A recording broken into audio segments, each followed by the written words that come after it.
Kia ora, friends. How are we today? It's been a lovely evening so far. Depesh, I might have some answers for you about why people do internships in this. A few notes. Oops, super low-res picture. Apparently I'm getting a better one tonight. Yeah, same shirt. Yeah, I did think about that.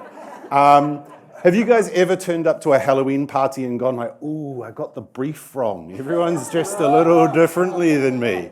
So my talk tonight is going to be quite different from the other ones, but you have that opportunity to lean into your difference, and so I'm going to lean into my difference now.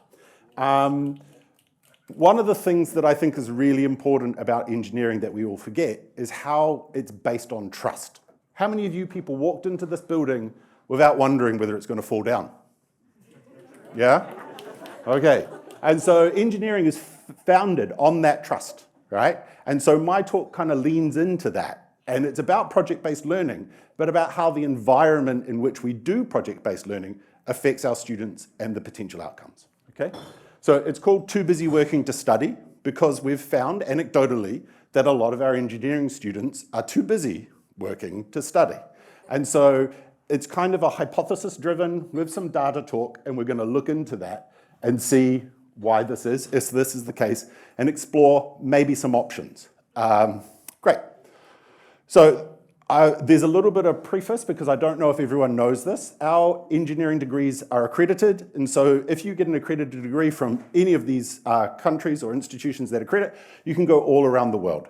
And if you go to a lot of these countries and look on their expedited travel entries, engineers are on all of them. So engineers are in massive demand all around the world. There is an engineer shortage, okay? If you want to be an engineer, if you want to get a job, you can be an engineer, pretty much guaranteed you'll get a job, yeah? Okay, and this leans into part of my talk, okay? So let's do a little contingent modeling together, okay? All right, now, in New Zealand, to get a BE honours, you have to do 800 hours of practical work experience, okay? So considering what we just talked about before, that there are jobs everywhere if you're an engineering student, right? You are this engineering student. You're studying engineering and you hope to get as a job as an engineer. You get an internship with a really good company, and you have to do this to complete your degree. And the company needs engineers and offers to keep you on full time. How much do you value finishing your degree? Yeah? Are you going to be like, yeah, sod that job, I've got to finish my studies full time? Or are you going to be like, I've got to hold on to this opportunity, that's my end goal, right?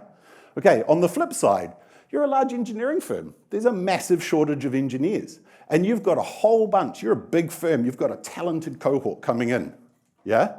And they're keen to keep working with you. What are you going to do, just send them packing? Sorry. No, you're going to want to keep them. And the point here is that the argument that I'm making isn't that anyone is doing anything nefarious. What is that this is a systems problem, right? We've got people making natural decisions that benefit themselves, and those are kind of coming together and not necessarily generating the best outcome, maybe. And so we have a challenge about how can we change that system now we understand this to generate a better outcome for everyone and all parties involved. Okay, so now let's explore the space that we're working in. Okay, so this is hypothesis-driven, and this comes from anecdotal evidence of chatting to students. You got some students, why weren't you in class? Oh, I'm too busy with my work. What do you mean you're too busy with my work? I'm a site manager. And I was like, wait, what? You haven't finished your degree, but you're working on an engineering site? Oh, well, I followed on from my internship. Yeah, happens all the time.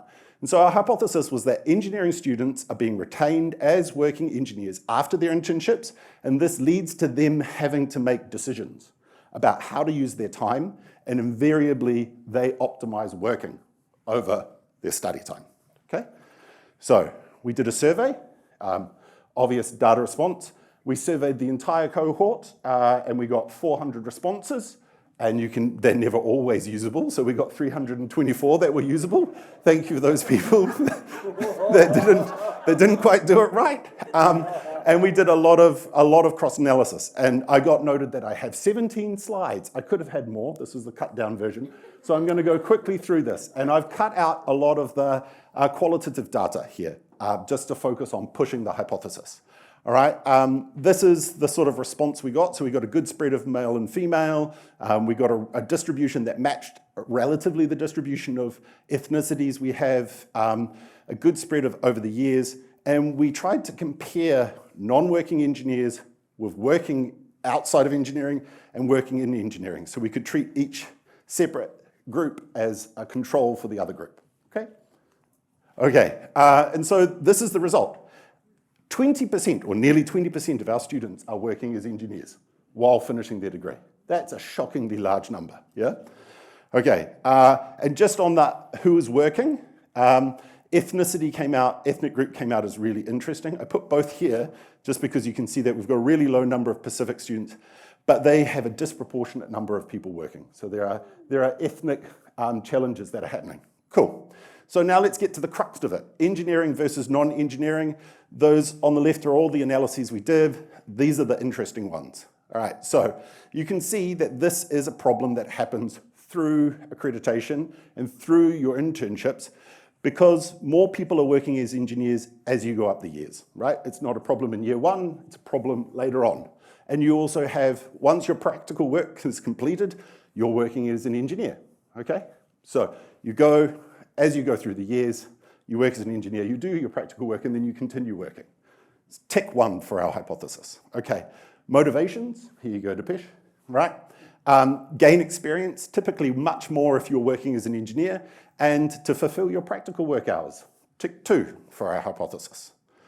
And then, shocking, if you're working as an engineer, 80% or nearly 80% of the students working 40 hours a week in external work are the ones that are working as engineers. They are working very hard outside of their studies as engineers. Okay, has it affected your class attendance? Yes, right? So you can have a look. The blue is as the engineer. It's about 50% of the students that said yes were the ones working as engineers. Disproportionately smaller for no. So it's stopping them coming to class, right? Has it affected your class attendance? I forgot to change the title, sorry. Has it affected the value that you judge your engineering in? And it has. It's changed the value. So they value their degree less, right? If they're working as an engineer, the value that they distill in getting their degree drops, right? So you can see it goes bad, that's the engineer, and good, that's the non-engineer, right? But there are some positive things. This isn't just a negative story, right? This has really fantastic pedagogical outcomes for those students. The students working as engineers, and this is thanks to you, Gerard, actually. I put this stuff in at your request. So this data is all from you. The students working as engineers get a disproportionate benefit, self-reported, in terms of gains in their disciplinary knowledge. And they get a disproportionate benefit in terms of their gains in their critical thinking. So having this work-based learning, this internship, is very effective as improving them as engineers. We really want to keep it. It affects their solution seeking and their independence and integrity. They can work more independently, they can be better critical thinkers, and they can solve problems better if they go through these programs, right? So you can see massive positives, but this challenge of they have time, they're competing for their time. Okay, so what is the problem? Engineering is a highly structured and designed curricula. It's prescribed, right? You've got lots to do, you have to do it. But one of the things is it's scaffolded. You build up as you go. You get your foundation, you build it up. And that last year is that really important stuff. The super important stuff that you might not always need it, but when you do need it, oh, geez, do you need that, yeah? And this is where it comes to trust. This is a spiral curricula from a doctor. You wouldn't accept a doctor just bailing out to go and do surgery, 1 year early, would you? Okay? It's exactly the same for an engineer. We need to have these structures so we can maintain that trust that the community has for people to just walk into a building and accept it. All right? Okay, so what's the solution? It's hard. There's not great solutions out there, but there are some examples that QUT has started from examples from Germany, and I think Andrea can talk about some of her lived experience like that later, where there are dual work-study programs. Now, these aren't typically for high-level universities, but there are examples of all these industries offer people to go, you can work for us at the same time as doing our degree, yeah? And there are opportunities, maybe in the future, it wouldn't be a quick solution, to say, let's work hand in hand in industry. Let's not compete for these students' time. Let's solve your problem, and let's solve our problem, and generate great engineers. Thanks.